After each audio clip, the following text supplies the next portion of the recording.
రాష్ట్రపతి ప్రసంగం అనంతరం కేంద్ర ఆర్థిక మంత్రి నిర్మలా సీతారామన్ లోక్సభలో ఆర్థిక సర్వేను ప్రవేశపెట్టారు. బడ్జెట్ ప్రవేశానికి ముందు ఆర్థిక సర్వేను పార్లమెంటు ఉభయ సభల ముందు ప్రవేశపెట్టడం ఆనవాయితీ. ఇందులో భాగంగానే తాజాగా లోక్సభలో ఆర్థిక సర్వేను సమర్పించారు. అనంతరం స్పీకర్ ఓం బిర్లా సభను శనివారానికి వాయిదా వేశారు. గత సంవత్సర కాలంలో దేశ ఆర్థిక పనితీరును, రాబోయే ఏడాదిలో ఆర్థికంగా ఎదురయ్యే సవాళ్లను ముందుగానే అంచనా వేసి చెప్పేదే ఈ ఆర్థిక సర్వే.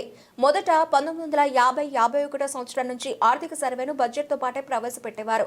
అయితే 1960 తర్వాత బడ్జెట్కు ఒక రోజు ముందు ఆర్థిక సర్వే ప్రవేశపెట్టే సంప్రదాయం మొదలైంది. ఆర్థిక మంత్రిత్వ శాఖకు చెందిన ఎకనామిక్ అఫైర్స్ డిపార్ట్మెంట్లోని ఎకనామిక్ విభాగం ఈ సర్వేను రూపొందిస్తుంది. ఇక రేపు ఉదయం 11 గంటలకు పార్లమెంట్లో బడ్జెట్ ప్రవేశపెడతారు.